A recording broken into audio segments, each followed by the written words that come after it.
Senhor, muito obrigada, Pai, pela Tua presença aqui manifesta. Queremos Te agradecer e dizer, nós estamos aqui porque Te amamos. Estamos aqui porque Te desejamos, queremos ouvir a Tua voz. Fala conosco, Senhor, de maneira única, de maneira singular. Que essa palavra possa ser confronto, mas também seja alívio. Que ela seja encorajamento para dias difíceis. Que ela seja, Senhor, uma direção do céu, para que possamos Te louvar, Te honrar, Te adorar em toda e qualquer circunstância. Nós Te damos toda a honra, toda a glória e todo o louvor.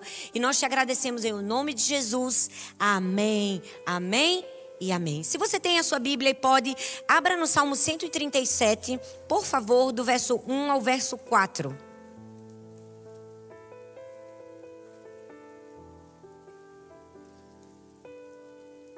Salmo 137, do verso 1 ao verso 4. Diz assim a palavra de Deus: Sentados à beira dos rios da Babilônia, chorávamos quando lembrávamos de Jerusalém. Penduramos as nossas liras nas árvores que haviam ali, e aqueles que nos levaram como prisioneiros mandavam que cantássemos. Eles diziam: cante para nós uma canção de Sião. Mas em terra estrangeira, como podemos cantar um hino a Deus, o Senhor? Bom, esse salmo, ele tem um tom. É um tom de lamento. Quando a minha filha mais velha tinha 10 anos, ela estava lendo o livro de Eclesiastes. E ela chegou para mim e disse assim: mãe, eu não estou gostando muito do livro de Eclesiastes. Eu estou achando que o livro de Eclesiastes é muito mal-humorado. É um tanto depressivo, não é, mãe? Eu achava que a minha vida tinha tanto sentido. E depois que eu comecei a ler o livro de Eclesiastes, eu percebi que nada mais tem sentido, porque ele fala que tudo se perdeu o sentido debaixo do sol. E eu me lembro que eu achei graça naquele momento. Ela era muito pequenininha. E eu precisei sentar com ela e conversar sobre o tom de Eclesiastes. E se eu pudesse dar um tom para esse salmo, seria um tom de lamento. Um tom de saudade, um tom de saudosismo. Esse salmo conhecidíssimo é um resumo de um momento muito difícil do povo de Israel, quando eles estavam no exílio babilônico. Eles haviam sido tirados da sua nação e ali eles estavam em opróbrio e em sofrimento. A autoria do Salmo 137, a gente não conhece, a tradição judaica acredita ou atribui a Jeremias, mas não é um fato de fato certo para nós. O que nós temos certeza é que ele foi escrito na perspectiva de um exilado, na perspectiva de alguém que estava longe da sua terra, na perspectiva de alguém que estava sofrendo, na perspectiva de alguém que estava com saudade. E é tão triste ler esse salmo, porque quando a gente lê ele, a gente percebe que um povo que era tão feliz, um povo que tinha tantas festas como o povo judeu, um povo que tinha no seu calendário várias tradições de festejar por dias e dias, agora estavam apenas chorando, apenas lamentando.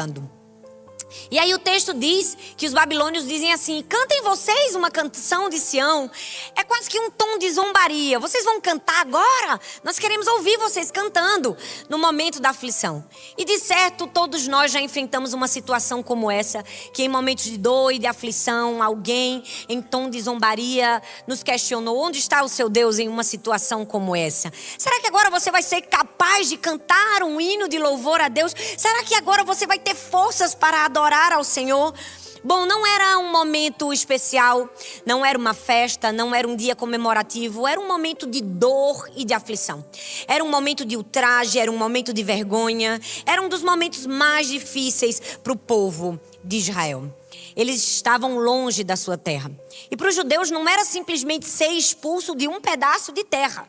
Não era simplesmente algo territorial, era muito mais do que isso. Era parte de quem eles eram, era parte da sua identidade, era parte da sua cultura, da sua história, da sua religião. Então você pode imaginar que era um momento de muito, mas muito sofrimento, ter sido arrancado de Jerusalém, o lugar de adoração, e ter sido levado, como um exilado.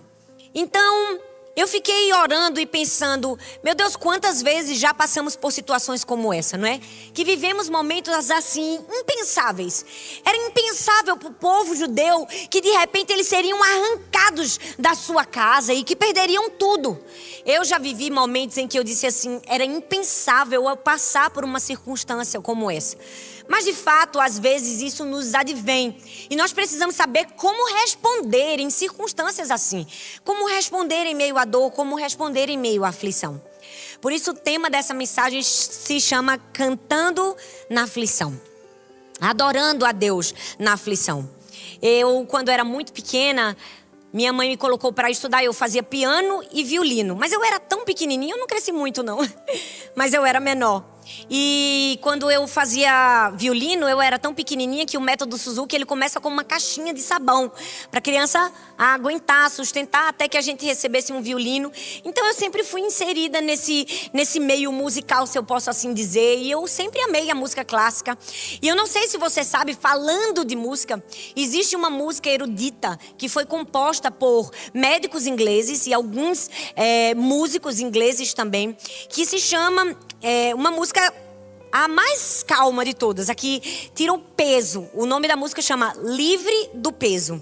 E eles fizeram um estudo e perceberam que pessoas expostas a essa música, eles tinham uma queda de 65% no nível de ansiedade, de angústia, só ouvir o tom da música, só em ouvir a melodia dessa música. Uau! É realmente assim inovador, animador saber que uma música é capaz de acalmar o ser humano, de tirar a ansiedade. Mas eu queria compartilhar com vocês uma outra pesquisa que eu também fiquei muito impactada.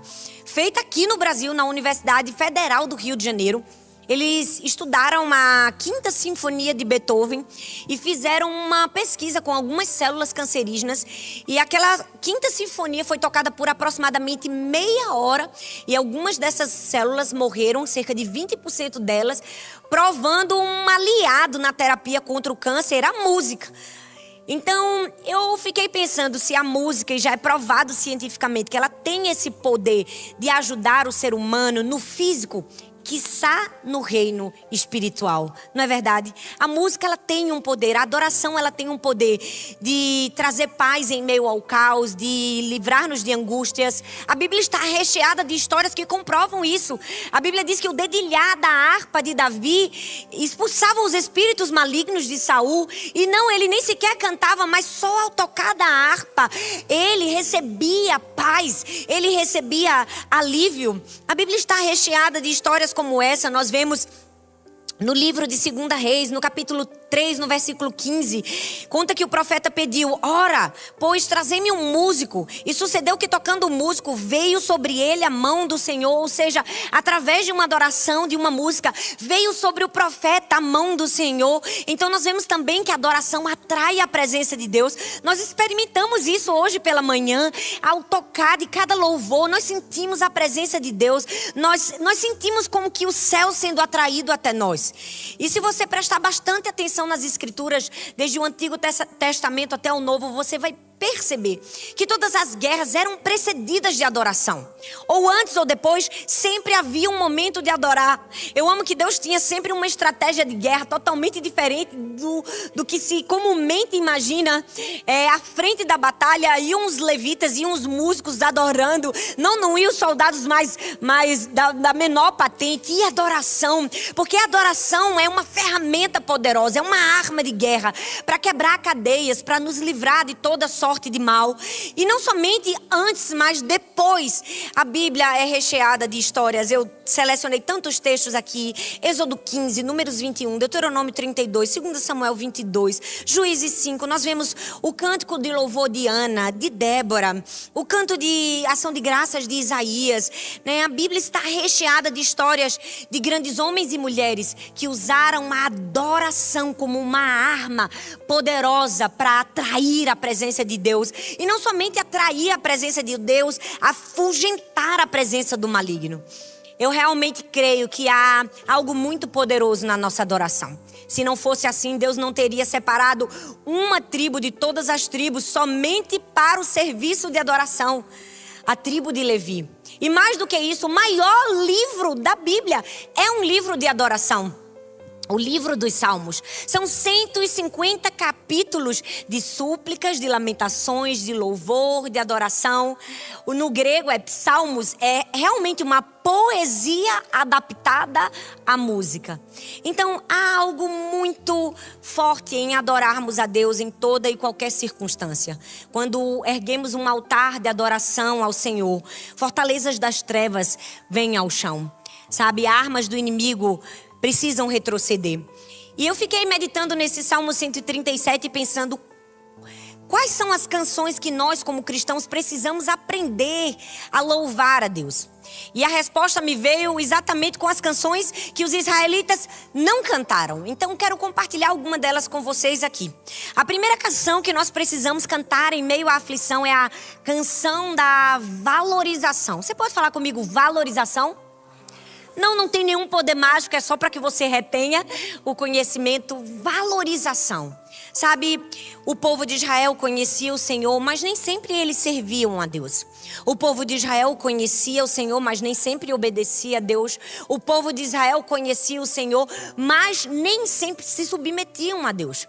E mesmo conhecendo a Deus como o único poderoso e o único Deus verdadeiro, em muitos momentos da história, eles se viram incompletos. Eles tentaram achar alguma outra coisa que completassem a sua vida e eles terminavam adorando outros deuses, adorando falsos deuses, flertando com deuses de povos até inimigos. E por causa dessa infidelidade do povo de Deus, eu realmente creio que eles foram entregues, ao inimigo, para que, em sendo vencidos, eles conseguissem perceber, o lugar de valorização que antes eles ignoravam. Eles tivessem em mente que durante tanto tempo eles tiveram tanto, mas eles não valorizavam e agora eles haviam perdido. Sabe, Deus está nos chamando a esse lugar de contentamento e de valorização. A gente não pode esperar perder algo para começar a valorizar. O Salmo 137, o verso 1 diz assim: sentados na beira dos rios da Babilônia, chorávamos quando lembrávamos de Jerusalém. Sabe, a verdade é que Israel tinha passado por uma grande fase de desvalorização de Deus, uma grande fase de esquecimento do Senhor, e agora eles estavam chorando, agora eles estavam com aquilo que nós chamamos remorso, eles estavam com um saudosismo, e essa é uma palavra muito propícia para nós nesses dias, porque nós muitas vezes temos a liberdade, nós temos o tempo, nós temos a disposição para adorar ao Senhor. Mas o que temos feito com a liberdade que o Senhor tem nos dado? Graças a Deus vivemos num país onde é possível sim adorar. Todos nós, vejam, uma igreja cheia de pessoas com liberdade para adorar o Senhor. Não somente aqui, mas sobretudo nas suas casas, em qualquer lugar que nós estivermos. O mesmo tempo que eu tenho, você tem. Todos nós temos 24 horas por dia. E a minha pergunta para mim e para você é: o que temos feito com o tempo que Deus nos deu? O que temos feito com a disposição que Deus nos deu? O convite para nós dessa manhã é que nós possamos entregar ao Senhor o nosso louvor, a nossa adoração, a nossa gratidão, para que a gente não caia no erro deles de ficar chorando no meio do caminho e pensando: eu poderia ter feito mais, eu poderia ter amado mais o Senhor, eu poderia ter servido mais, eu poderia ter honrado mais, eu poderia ter adorado mais. Ali eles estavam em um momento em que, infelizmente, a tristeza tomou o seu coração. Sabe, o segredo do contentamento é a valorização. Infelizmente, vivemos numa época em que aquilo que é extraordinário tem sido tratado como comum. Aquilo que é extraordinário tem se tratado como uma coisa simples. Sempre que eu chego na minha igreja local, eu falo: nunca vai ser comum cultuarmos a Deus. Você precisa sair da sua casa com muita expectativa. Você precisa sair da sua casa com um coração grato, de dizer: Senhor, muito obrigada, porque o Senhor me dá a oportunidade de estar em uma igreja, numa comunidade de fé, que eu tenho uma cadeira para sentar, que é tão linda. Veja essa igreja. Vocês, como eu estava brincando, no Brasil tem um privilégio ainda maior de cultuar numa igreja assim tão especial, sabe? Não pode ser comum. Não é porque todos os domingos nós viemos à casa do Senhor que isso se torna comum. Jamais. É um privilégio, é extraordinário e como tal precisa ser tratado. Nós precisamos ser conduzidos a um lugar de valorização, a um lugar de perceber que nesse momento tem pessoas sofrendo, nesse momento tem pessoas em igrejas subterrâneas, tem lugares escusos, escondidos, em que pessoas não têm a liberdade que eu e você temos. E a minha pergunta é: temos valorizado? Sabe, muitas vezes vivemos coisas aparentemente simples e não valorizamos porque não as perdemos. Eu me lembro que quando a minha filha mais velha, a minha primeira filha, ela ficou em uma UTI de um hospital. Ela tinha um problema muito grave no intestino e ela não conseguia digerir o alimento. Portanto, ela não conseguia reter no seu organismo todos os nutrientes. E durante muito tempo eu orei e pedi ao Senhor que a curasse. Eu dizia: Deus, faz esse leite digerir, faz ela ser curada, faz todos os nutrientes chegarem ao seu corpo. E parece meio ilógico, mas quantos de nós, antes de virmos aqui à casa do Senhor, agradecemos a Deus pelo ar que nós respiramos? Quantos de nós fizemos uma oração: Senhor, muito obrigada porque o meu corpo funciona, porque Ele retém todos os nutrientes sem que eu faça a menor força. O Senhor, de maneira perfeita, faz os meus pulmões respirarem, o meu coração bater. Ei, não é comum, é extraordinário, e nós não podemos perder a canção da valorização no nosso coração. Sabe, quando ela era muito pequenininha ainda, além desse problema no intestino, ela tinha uma doença chamada bexiga neurogênica. E essa doença não lhe permitia, de maneira natural, fazer xixi. E por muito tempo eu pedia: Senhor, por favor, toque na bexiga, faça com que um milagre aconteça. E todos os dias os médicos pesavam a fraldinha dela numa balança para saber se ela tinha feito xixi. E quando a gente ouvia a mesma notícia, vez após vez, não, ela não conseguiu. Aquilo era uma dor tão profunda no meu coração. Talvez nós não percebemos que há um milagre todos os dias acontecendo dentro de nós, não é verdade? E nós precisamos perceber isso. Então, a minha filha mais velha, Sara, a minha segunda filha, quando ela era maiorzinha, eu tive muita dificuldade de desfraldá-la. Porque ela fazia muito xixi na cama, à noite, e ela fazia xixi na casa. E eu me lembro de questionar e pensar: meu Deus, por que essa menina tem tanta dificuldade? Ela ainda não conseguiu, desfraldar de maneira 100%. E veio ao meu coração algo tão especial. Eu passei muito tempo orando para Deus para que a minha primeira filha conseguisse fazer xixi. Então, quando ela melava, aparentemente, o colchão, o lençol, eu não conseguia brigar com ela. Mais uma vez, Sara, mamãe já falou para você. Eu não conseguia. Eu dizia: ok, filha, amanhã a gente vai tentar de novo. A mamãe vai trocar o lençol e vai dar tudo certo. Porque um dia eu clamei a Deus para que minha filha fizesse xixi. Eu não conseguia responder com uma outra filha da mesma maneira, sabe? A gente não pode esperar perder. A gente não pode esperar sair de Jerusalém e estar na Babilônia para dizer: Senhor, muito obrigada. Deus está nos convidando hoje a um lugar de contentamento e de valorização no Senhor, que consiga compreender a bondade, o favor, a graça de Deus na nossa vida. Recentemente, todo mundo foi abalado com a pandemia. E quantas pessoas morreram e quantas pessoas ficaram trancadas nas suas casas e sofreram. E eu me lembro que na época da pandemia eu li uma reportagem sobre um senhor bem velhinho na Itália, que quando ele pegou o Covid, ele precisou ficar internado na UTI e precisou do oxigênio por 2 dias. E depois de 2 dias, inacreditavelmente, ele se recuperou e ficou bem. E quando ele ia saindo do hospital, os médicos deram a ele uma conta de alguns $1.000, porque realmente a medicina na Europa e nos Estados Unidos é bem cara. E quando ele pegou aquela conta, ele começou a chorar copiosamente. E ele chorava. Até que os médicos ficaram tão consternados com aquela situação que disseram assim: não, o senhor não precisa chorar desse jeito. Tem um plano do governo, a gente vai fazer alguma coisa para lhe ajudar. E aquele senhor de 93 anos disse: não, eu não estou chorando pela conta que eu vou pagar. Eu estou chorando porque eu respiro o ar de graça há 93 anos e eu nunca agradeci por isso. E agora, por causa de 2 dias, eu terei que pagar por um ar que me foi dado artificialmente. Uau! Eu não sei você, mas essa história mexeu comigo. 93 anos respirando um ar de maneira gratuita. E nós muitas vezes não agradecemos. Nós precisamos levantar todos os dias e agradecer o Senhor. Eu amo que meu marido tem um ritual que todos os dias, quando ele levanta, ele senta na cama e faz: este é o dia que fez o Senhor. Eu me alegro, eu me regozijo nesse dia. Esse vai ser o melhor dia da minha vida. E é tão bom começar o nosso dia louvando e agradecendo quem nos deu o dom da vida. quem tem nos dado tudo.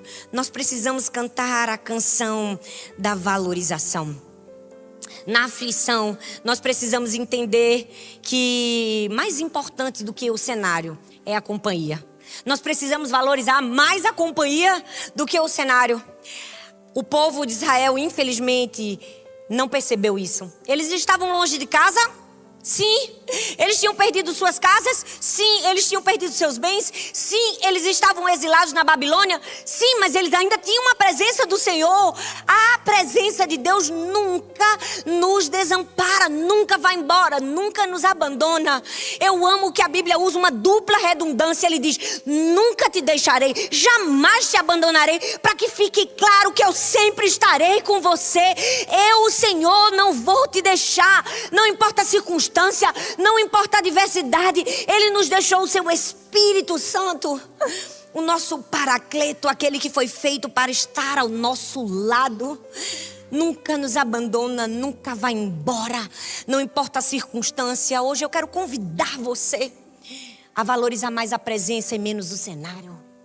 A entender que não importa a circunstância e a adversidade que nós estamos enfrentando, Deus não nos abandonou.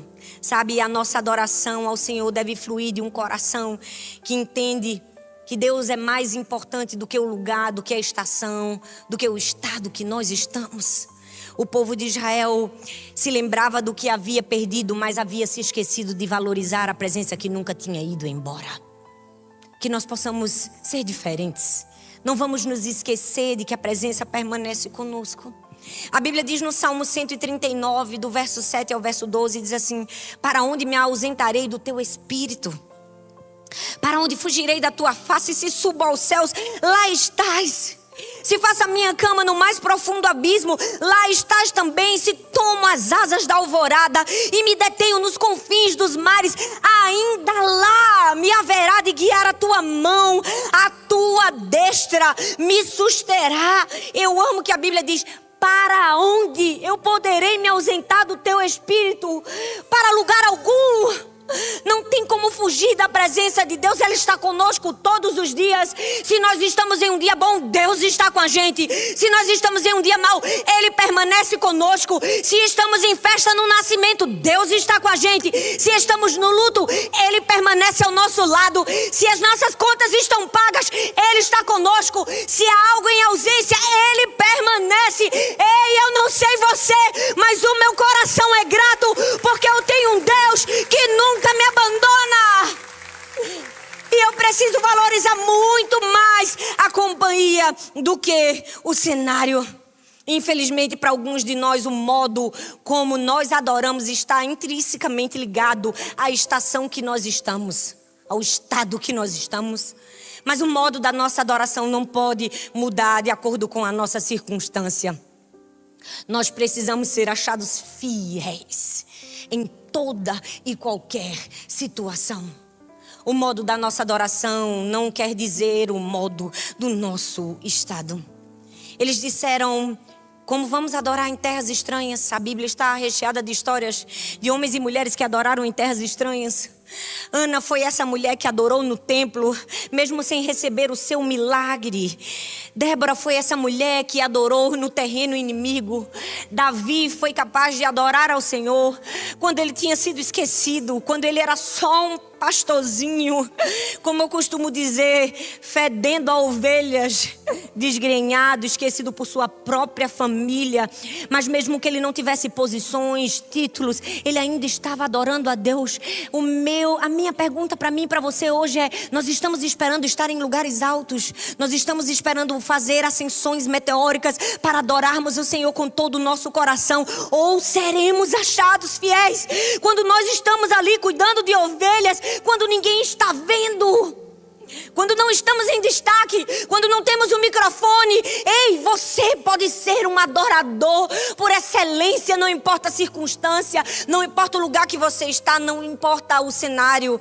Porque Ana, Débora, Davi, o que fazia eles adorarem era a companhia, não o cenário. O que me faz adorar é a minha companhia, é o meu Deus, é quem está comigo todos os dias, não é o cenário que eu estou. Não. Sabe, talvez você possa estar pensando, eu estou na Babilônia. Eu estou me sentindo exilado, esquecido, abandonado, ultrajado. Estou me sentindo em luto, em decepção, como tantos estão agora no Rio Grande do Sul. Deixa eu te dizer, você pode estar na Babilônia, mas você ainda é um povo de aliança. Sabe, você pode estar esquecido, mas você ainda é filho de Deus. Você pode estar aparentemente sendo esquecido pelas pessoas, mas você é lembrado todos os dias pelo seu pai, que te dá um sol e te dá um bom dia. Bom dia, meu filho! Mais um dia para você viver, mais um dia para você fazer a diferença, mais um dia para você deixar um legado no mundo. Você pode estar sofrendo uma enfermidade, mas você ainda é filho de Deus. Você pode estar em ansiedade, você ainda é filho de Deus. Você pode estar passando por uma depressão, você ainda é filho de Deus.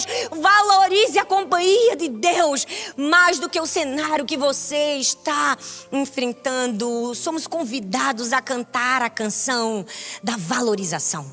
Mas não somente a canção da valorização, nós somos convidados a cantar a canção da persistência.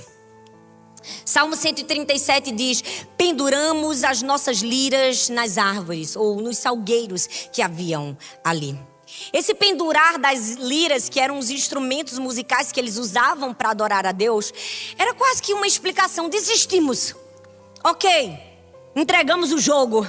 Nós vamos pendurar as liras nos salgueiros, porque, sabe, não tem mais motivo para adorar, já não tem mais motivo para agradecer a Deus, já não tem mais motivo para viver. Então, vamos jogar os nossos instrumentos aqui nesses salgueiros, que é o melhor que a gente faz.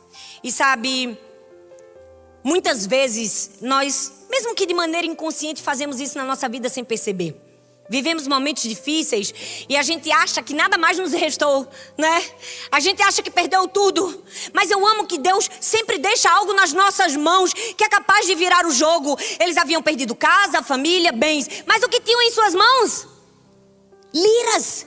Ainda existia um instrumento de conexão com Deus. Eu não sei o que tem nas suas mãos, mas Deus te trouxe aqui essa manhã para te dizer: tem algo nas suas mãos. Sobrou alguma coisa. Tem uma lira para você adorar. Tem um instrumento na sua mão. Sabe quantas vezes nós estamos olhando para aquilo que Deus deu para o outro, para aquilo que o outro tem, e não percebemos aquilo que o Senhor nos confiou? Eu amo que quando Moisés é comissionado por Deus, ele olha para Deus e diz assim: ah, Deus, eu não, chama outro, sabe? Eu não tenho dons e talentos. Aí Deus olha para ele e faz assim: o que é que tem nas suas mãos, Moisés?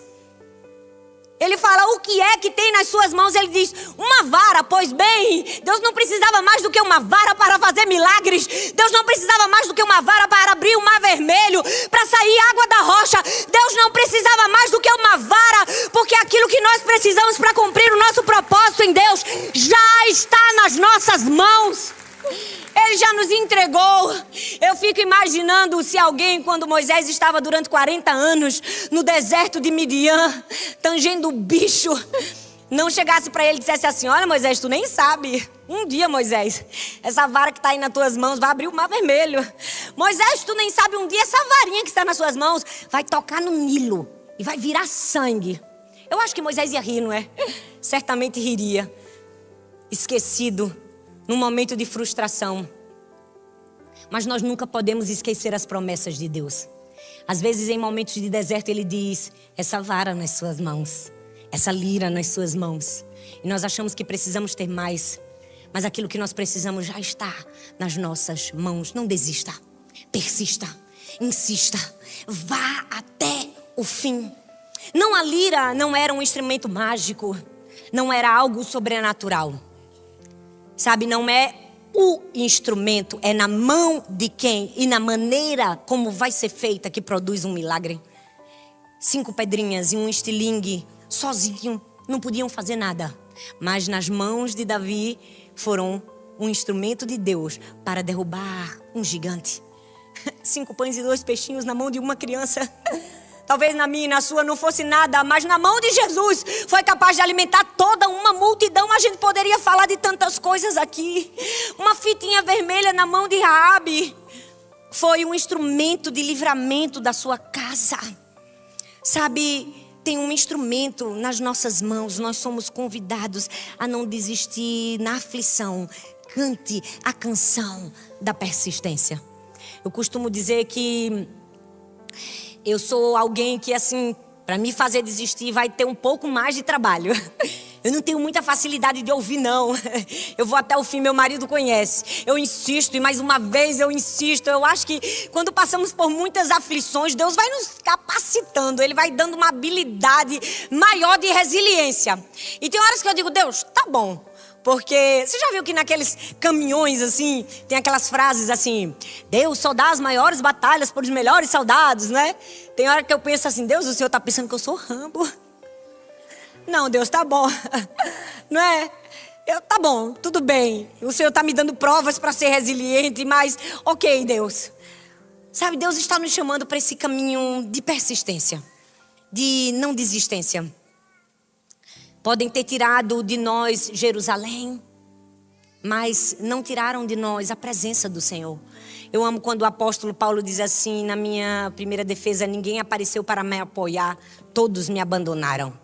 Mas o Senhor permaneceu ao meu lado e me deu forças para que por meio de mim um evangelho fosse amplamente proclamado. Eu amo que Paulo diz assim, olha, pode todo mundo ter se esquecido. Eu posso ter investido minha vida na vida de todos esses homens e mulheres. Eu posso ter dado a minha vida para ser um apóstolo de Cristo, implantando igrejas. E no momento que eu mais precisei, me abandonaram. Meu Deus nunca me abandona. Ele permaneceu ao meu lado e me deu forças. Sabe, nós precisamos entender, precisamos cantar a canção da persistência. A adoração a Deus em circunstâncias difíceis é um código que não se pode quebrar.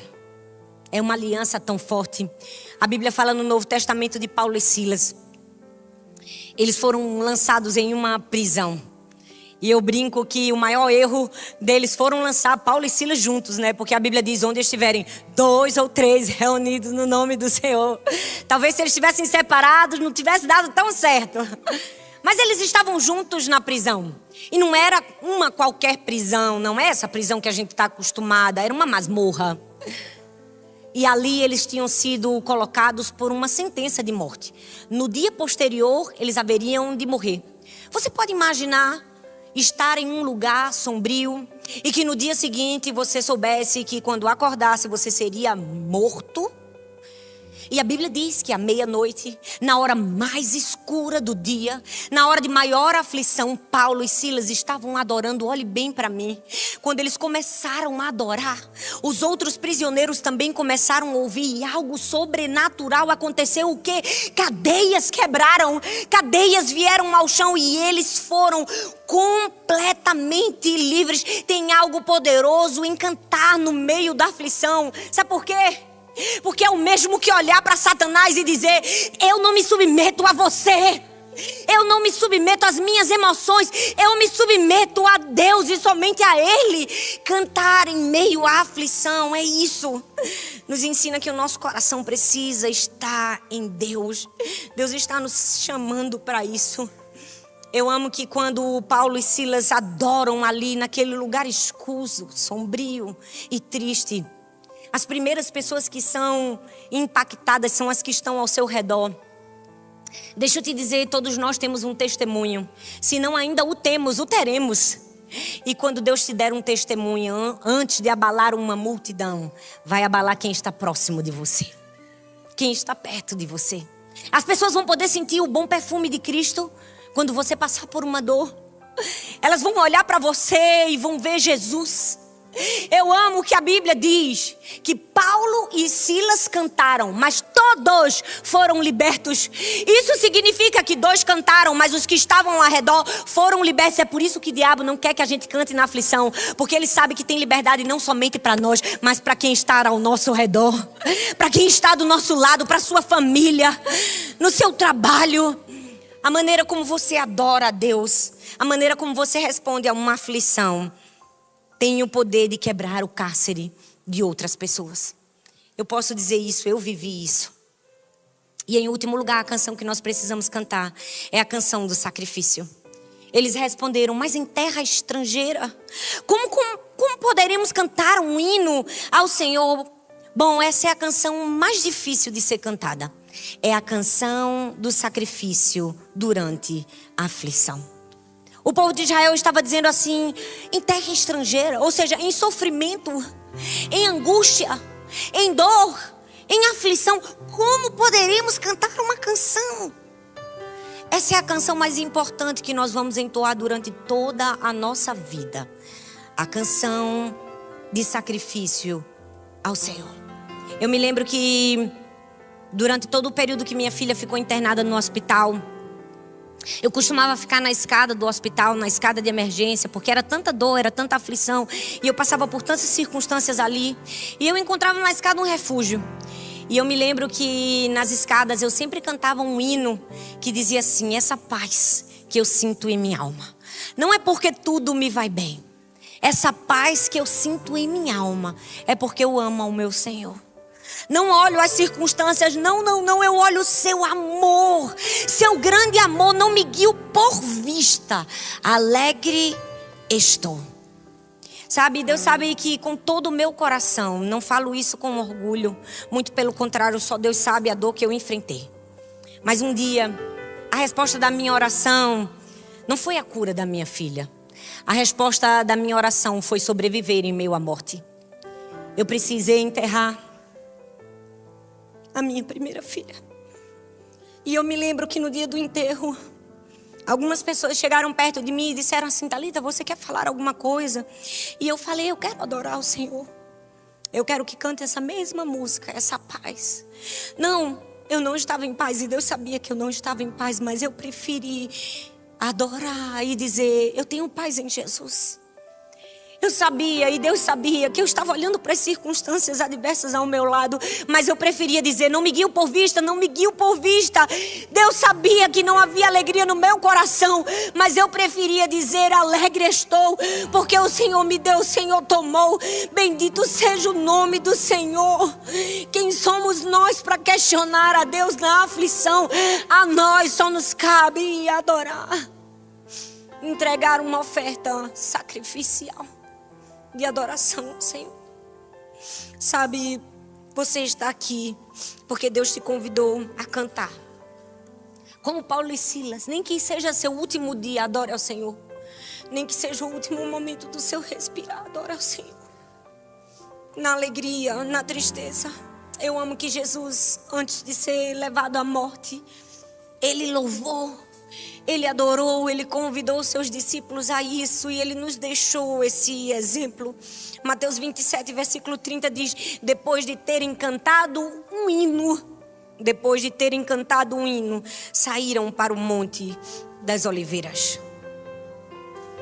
Adorar a Deus pode fazer construir, derrubar. Eu amo que quando Jeremias vai reconstruir os muros de Jerusalém, ele não leva somente pedreiro, ele leva adoradores e levitas. E ele constrói com adoração. Mas eu olho para a Bíblia e acho tão... é um paradoxo, é um paradigma. Josué adorou e cadeias quebraram. Sabe por quê? Porque a nós só nos cabe adorar. Se constrói, quem diz é Deus, se derruba, quem diz é Ele. Mas nós somos convidados a levantar um hino de adoração ao Senhor. Aquilo que não pode ser respondido em oração pode ser respondido através da adoração, de um coração genuinamente grato ao Senhor. Talvez você esteja aí perguntando: por que, Thalita? Por que você escolheu trazer essa palavra? Eu pensei: Senhor, o que o Senhor quer que eu compartilhe? E eu escolhi compartilhar essa palavra porque é a palavra da minha vida.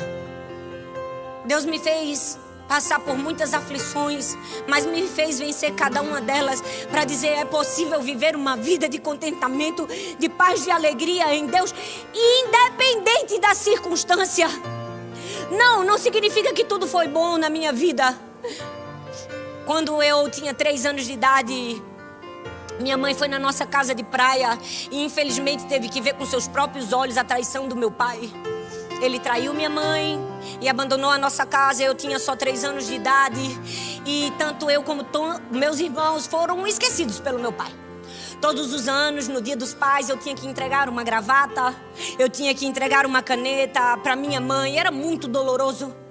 Eu me lembro de ainda pequena pensar: não, no meu aniversário ele vai fazer uma ligação. Mas não, a ligação nunca aconteceu.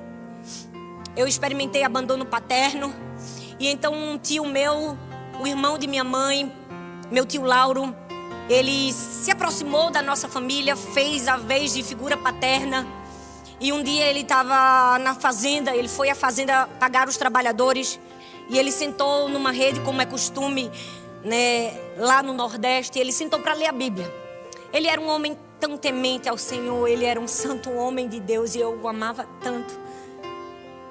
Eu fui a última pessoa a estar com ele, eu tinha dormido na casa dele na noite anterior. E quando ele sentou para ler a Bíblia, tragicamente a pilastra caiu por cima dele, ele morreu de maneira trágica. Foi uma segunda perda, uma segunda luto, uma segunda dor na minha vida, uma segunda figura paterna foi embora. Depois de 6 anos, quando eu já tinha 9 anos, minha mãe casou-se novamente com um homem cristão. E foi tão bom conviver com ele por algum tempo, apesar de não saber que ele não era o meu pai. E também o Senhor o tomou. Ele teve um câncer no pulmão e foi ter com o Senhor. E eu pensava, não é possível. Todas as figuras de autoridade, de pessoas que Deus coloca na minha vida para ser uma figura tenra de amor, parece que são arrancadas, exterminadas. Então eu me casei e fiz tudo como manda o figurino, como fala, não é? Sempre fui criada num lar cristão e obedeci a Deus sobre todas as coisas. Casei de maneira íntegra, não somente eu, mas o meu marido. Eu pensava, tudo vai dar certo na minha vida.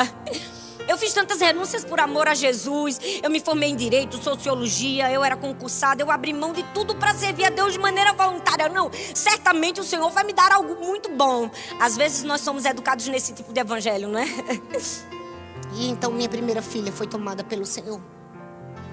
E ali na noite mais escura da minha vida, eu encontrei o Deus que nunca me abandonou. O Pai que nunca foi embora. O Deus que é abrigo, que é segurança. E eu entendi o verdadeiro valor de adorar ao Senhor em toda e qualquer circunstância. Talvez você está aqui e você não entende o porquê de algumas aflições na sua vida. Talvez nunca vamos entender e nem precisamos. A nós nos cabe entregar uma oferta sacrificial. Você pode ficar em pé no seu lugar. Igreja, eu quero convidar você hoje a fechar os seus olhos e a não deixar que nada te atrapalhe desse momento tão lindo de visitação do Espírito Santo. Eu quero que você feche os seus olhos e comece aí no seu lugar a orar. Você pode dizer, perdão, Senhor. Todas as vezes que eu não cantei a canção da valorização, perdão, Senhor. Ah, perdão, Senhor, quando tendo tudo eu reclamei tanto, perdão, Senhor. Quando tendo, possuindo, eu não olhei aquilo que o Senhor havia me dado. Perdão, Senhor. Você aí no seu lugar pode pedir perdão. Você pode dizer, Senhor, perdão quando eu não cantei a canção do sacrifício. Perdão, Senhor, quando a minha boca não se encheu de júbilo. Nessa hora eu quero te entregar uma oração, uma canção de sacrifício. Você pode levantar as suas mãos e adorar ao Senhor. Ah, você pode entoar um hino. Deixa eu te falar algo. Talvez você pode estar olhando para mim assim e pensando, meu Deus, que triste a história dela. Não, eu vim aqui para te dizer, eu não trouxe um testemunho de aflição e de tristeza. Eu trouxe um testemunho de restauração, de festa e de alegria. Porque aquilo que o inimigo pensou que ia levar de mim, Deus me deu muito mais, muito além do que eu podia pensar e imaginar. Ele me deu um marido que é um pai maravilhoso para as minhas filhas. O pai que eu nunca teve, ele deu para as minhas filhas. Ah, ele levou uma filha, mas me deu 3 filhas. Eu abri mão de algumas coisas para Deus e Ele disse assim, eu vou encontrar um jeito de abençoar essa menina. Eu estava nos Estados Unidos, numa conferência de Rick Warren, e no meio de uma mesa com muitos pastores, um diretor de uma editora influente olhou para mim e disse assim, você nunca pensou em escrever? Eu falei, bom, eu gosto das palavras, eu amo falar, então eu também gosto de escrever. Ele disse, me dá 3 meses, um livro, um material que eu quero analisar. Eu disse, ok, eu dou.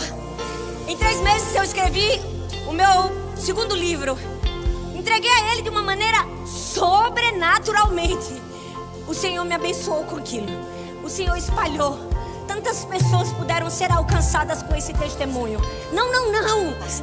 O evangelho não é tristeza. Não é carregar simplesmente. É triunfo, é alegria, é vencedores, é cantar em meio à aflição, é declarar o nome de Jesus e dizer: cadeias vão quebrar, correntes vão se abrir. Oh, você pode louvar e dizer: teu nome é poderoso. Eu creio no nome de Jesus. O nome de Jesus. O nome de Jesus.